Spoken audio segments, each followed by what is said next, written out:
a very warm welcome to all of you in the series of Python Tkinter from very scratch. So guys, as you already know that in the previous video we have completed the label, how to declare a label in the Python Tkinter. Now we are going to covering up the layout management in Tkinter. So as you remember guys, if you have remembered that in the last video I have discussed about the one method, that is a grid method. So this comes under the layout management. In this layout management, two more methods are here.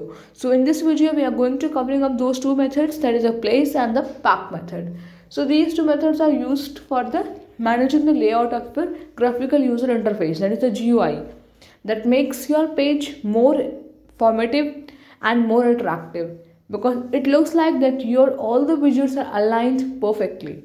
So guys, first of all we need to understand that is what is the layout and how to manage that layout.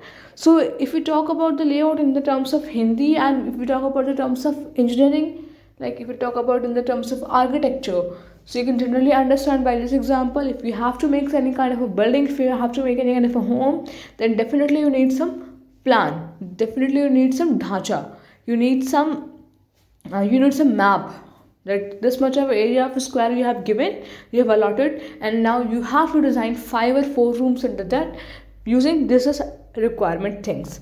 So similar thing is happening here. You're also having the basic screen of your graphical user interface, a window. Now you have to decide according to your program that what number of widgets you should be aligning in your program.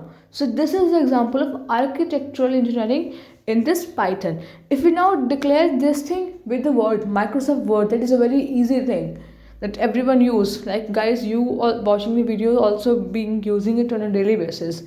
So whenever you have to put any sentence, put any paragraph in a one side, if you want to put some sentence, put some of your paragraph in the right hand side, so definitely we'll click them and we will click on the right side, you will align them in the right side. Similarly for the left and for the center also. So here it's all about the alignment only. So this makes your widget look perfectly in the one way, in a one line. So if I talk about this in Hindi to understand the basic concept, so guys basically यही है कि आपका layout management आपका एक map होता है कि आपको कोई चीज़ कहाँ पे प्लेस करनी है. फॉर एग्जाम्पल अगर आपको कोई अपना विजिट, कोई आपको अपनी अगर कोई मैप देता है घर बनाने के लिए, तो उसमें भी आपके पास प्लेसेस होते हैं, इतना आपको एरिया स्क्वायर फीट मिला है, आपको इसमें ये 5 या 4 कमरे बनाने हैं. सो आपको अलाइन करना पड़ता है अकॉर्डिंगली. यहाँ पे भी कुछ वैसा ही खेल है. आपके पास एक पर्टिकुलर अमाउंट ऑफ विंडो की स्क्रीन है, क्योंकि अभी हमने विंडो की स्क्रीन बड़ी करनी नहीं सीखी है, बट हम आने वाली वीडियो में वो भी सीखेंगे. तो अभी आपकी डिफ़ॉल्ट स्क्रीन साइज़ जो आती है आपके विंडो को रन करने के बाद वो आती है. आपको उसी में डिसाइड करना है कि आप कौन से विजेट को कितना कहाँ प्लेस करना चाहते हो. This is called as a layout management. आपको अपने ही प्रोग्राम का लेआउट खुद डिसाइड करना पड़ेगा. अगर आप कोई लॉगिन फॉर्म बना रहे हो, कोई आपको लॉगिन पेज बना रहे हो, तो आपको उसके अकॉर्डिंगली अपना डिसाइड करना पड़ेगा कि आपका यूज़र नेम का लेवल कहाँ आना चाहिए, टेक्स्ट बॉक्स का लेवल कहाँ आना चाहिए, बटन्स कहाँ आने चाहिए, आपका आइकन कहाँ आना चाहिए. So it's all about the layout management. So I hope guys कि लेआउट मैनेजमेंट को जो बेसिक इन्फॉर्मेशन है वो चीज़ तो क्लियर हो ही गई होगी. Now we are coming for the grid method. So grid method एक ऐसा मेथड है गाइस जो हमने लास्ट वीडियो में भी किया था, जहाँ पे आपने देखा था कि ग्रिड का बेसिक यूज़ क्या होता है. तो ग्रिड की अगर हम बात करें गाइस, तो ग्रिड आपके 2 डायमेंशनल टेबल के जैसा है.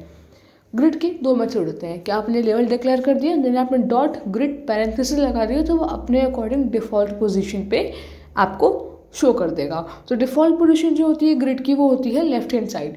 वो आपको हमेशा आपके विंडो के लेफ्ट हैंड साइड में ही शो करेगा. बट अगर आप डिफाइन करते हो row is equals to 0, column is equals to 1, तो आपको उसके अकॉर्डिंग ही आपके विजेट को प्लेस करेगा वहाँ पे. तो इसमें फ़ायदा गाइस ये है कि अगर आप चाहते हो कि आपका 2 विजेट्स एक साथ एक ही कॉलम में हो, तो आपको वहाँ पे सिर्फ और सिर्फ कॉलम नंबर देना होगा. कॉलम नंबर 1, कॉलम नंबर 2, तो आपका एक कॉलम में आ जाएगा, दूसरा आपके दूसरे कॉलम में आ जाएगा. बट अगर आपको रो के अकॉर्डिंग प्लेस करना है तो आपको रो का नंबर देना पड़ेगा. सो ये बहुत आसान हो जाता है ग्रिड में काम करना गाइस, बिकॉज आपको इसमें बेसिकली आपको रो कॉलम डिसाइड करने होते हैं. अगर आपने अभी रो 0 दिया है तो आपको नेक्स्ट में रो 1 देना है, कॉलम 1 दिया है तो कॉलम 2 देना है. It's so easy. So this is called the grid method. Now we are coming for the pack method. तो guys pack method में ये है कि pack का default side जो होता है वो center होता है. अगर आप w.pack यूज़ करते हो तो आप देख सकते हो कि WT के लेबल है जहाँ पे टेक्स्ट है रेड सन. जो रेड सन आपका टेक्स्ट है उसमें w.pack लिखा है हमने. तो पैक का मतलब ये है कि पैक आप जब लिखते हो पैक पैरेंथेसिस बीच में कोई वैल्यू नहीं है, सो वो आपकी डिफ़ॉल्ट पोजीशन, उसकी पैक की डिफ़ॉल्ट पोजीशन होती है centre of your screen, centre of your window screen. Then if you talk about the next thing that if you align the side, अगर हम साइड देते हैं लेफ्ट और राइट तो आपका जो विजेट है वो लेफ्ट या राइट में ही आएगा. सो ये बेसिकली वही है कि आप अपने अकॉर्डिंग विजेट्स को अलाइन कर सकते हो. सो लेफ़्ट का मतलब ये है कि आप अपने उस विजेट को लेफ़्ट में ही रखना चाहते हो, राइट का मतलब ये है कि आप उसको राइट में ही रखना चाहते हो.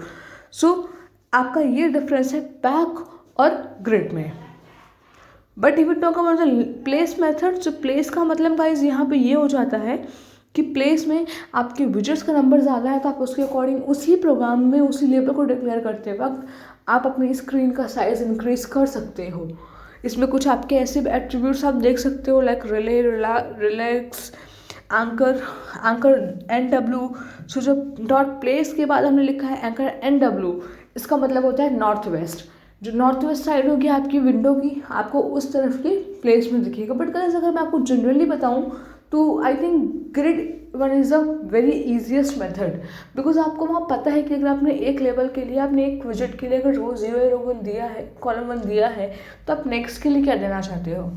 बट थोड़ा सा आपको माइंड इसमें भी यूज़ करना है. सो माइंड का प्रेजेंस तो हर जगह है गाइस, बस यही है बेसिक चीज़ कि जो लॉजिकल चीज़ें हैं पता होनी चाहिए अंडरस्टैंडिंग के लिए कि अगर आप ये करते हो तो उसका क्या इफेक्ट पड़ने वाला है आपके कोड पे, वो पता होना चाहिए.